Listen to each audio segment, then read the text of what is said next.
Au nom du Père, du Fils et du Saint-Esprit, béni sois-tu, Dieu de gloire, Dieu de bonté, Dieu de miséricorde. Pour cette grâce que tu nous fais encore aujourd'hui de pouvoir partager cette parole, la bonne nouvelle que tu nous as léguée. Oui, Seigneur, nous voulons la partager avec nos frères et nos sœurs. Permets que cette connaissance soit acquise à tout un chacun et que l'Esprit Saint ouvre notre cœur et notre esprit pour recevoir cette parole. Par toi qui vis et règne pour les siècles des siècles. Amen. Bonjour chers frères et sœurs, c'est encore un plaisir de vous retrouver en ce jour. Et aujourd'hui, je vais partager avec vous les lectures de ce samedi. La première lecture qui est tirée de 1 Pierre, c'est-à-dire de l'apôtre Pierre. Voilà. Et il y a l'évangile du jour. Et le prénom qui ressort aujourd'hui de ces deux lectures, c'est Marc. Dans la première lecture, on va voir que Pierre nous exhorte à l'humilité, à beaucoup d'humilité, à ne pas être orgueilleux. Pourquoi l'humilité? Parce que c'est seulement en étant humbles envers les uns les autres que nous pourrons améliorer notre façon de vivre, notre manière de nous comporter avec les autres. Et notre humilité doit nous permettre, et va nous permettre, je dirais même, de pouvoir montrer à tout un chacun que Dieu agit réellement dans notre vie. Vous voyez, l'Éternel Dieu ne se manifeste en l'homme seulement que lorsque l'humilité a conquis déjà le cœur de cette personne. Tenez-vous donc humblement sous la main puissante de Dieu pour qu'il vous élève quand le jugement viendra. C'est-à-dire que l'humilité est vraiment importante dans la vie d'un chrétien, de tout chrétien que nous sommes.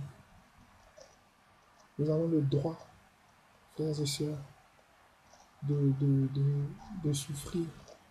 Nous avons le droit de manifester cette souffrance, de nous plaindre à Dieu, parce que oui, nous ployons sous le poids de ce fardeau-là, de ce lourd fardeau-là, souvent, que ce soit pour la maladie pour d'autres, les vices de ce monde pour certains, et j'en passe. Mais en toute chose, nous devons être humbles, même dans nos rapports avec Dieu. Parce que c'est seulement avec un cœur meurtri, avec un cœur plein de repentance, que nous pourrons bénéficier de la faveur de Dieu concernant ces soucis qui nous portent. C'est toutes ces choses-là que nous n'arrivons pas à gérer. Alors, sur cette terre également, nous devons, dans tout rapport, d'être humbles. Car n'oubliez pas que l'Éternel Dieu a offert le royaume des cieux à celui qui se fera plus petit, le plus petit parmi tous ici-bas, c'est-à-dire parmi tous nos frères. Le royaume de Dieu est déjà acquis aux enfants, a-t-il dit. Déjà acquis aux tout petits.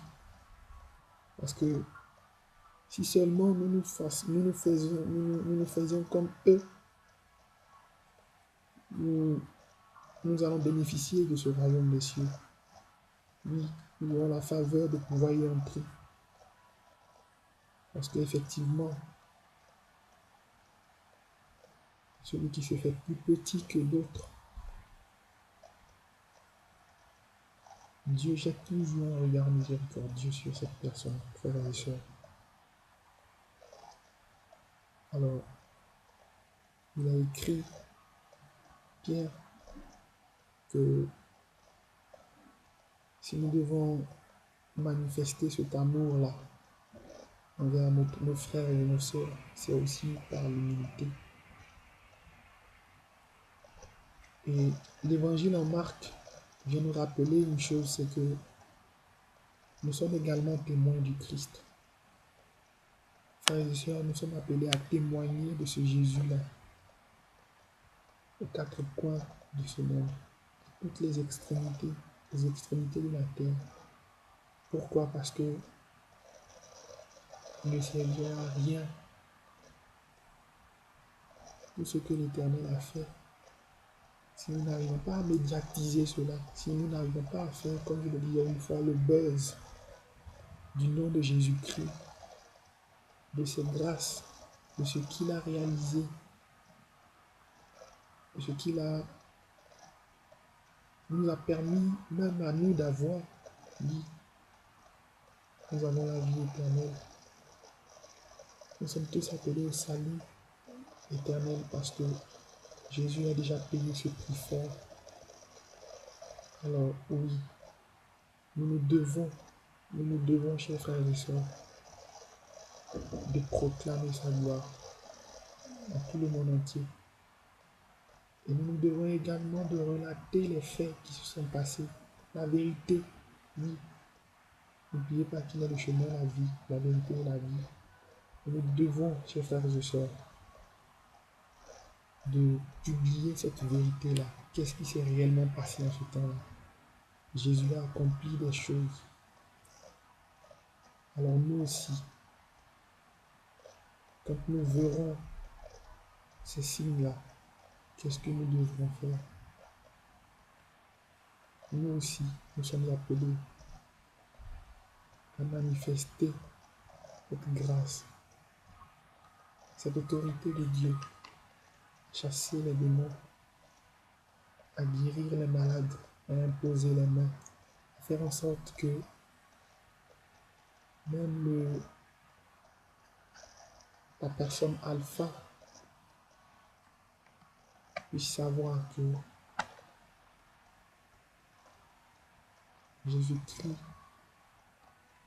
est notre Dieu, est le véritable Dieu de ce monde, et celui par qui ce monde-là demeure encore, parce que n'eût été son sacrifice, n'eût été son accomplissement, nous ne serions pas. Chers frères et sœurs, voici le message que j'avais à vous apporter en ce jour. Je voudrais vous demander de méditer le psaume du jour sur combien de fois est-ce qu'il est bon d'adorer l'Éternel Dieu, car son amour n'a pas de limite. Nous devons chanter son amour sans fin. Que Dieu vous bénisse, que Dieu prenne soin de vous, et je vous souhaite une très bonne fin de semaine à tous et à chacun, et une bonne semaine, une bonne entente de semaine pour celle qui va venir. Et que Dieu nous protège, que nous demeurions toujours dans les pas de Jésus ressuscité, lui le vivant, hier, aujourd'hui et demain pour les siècles des siècles. Amen.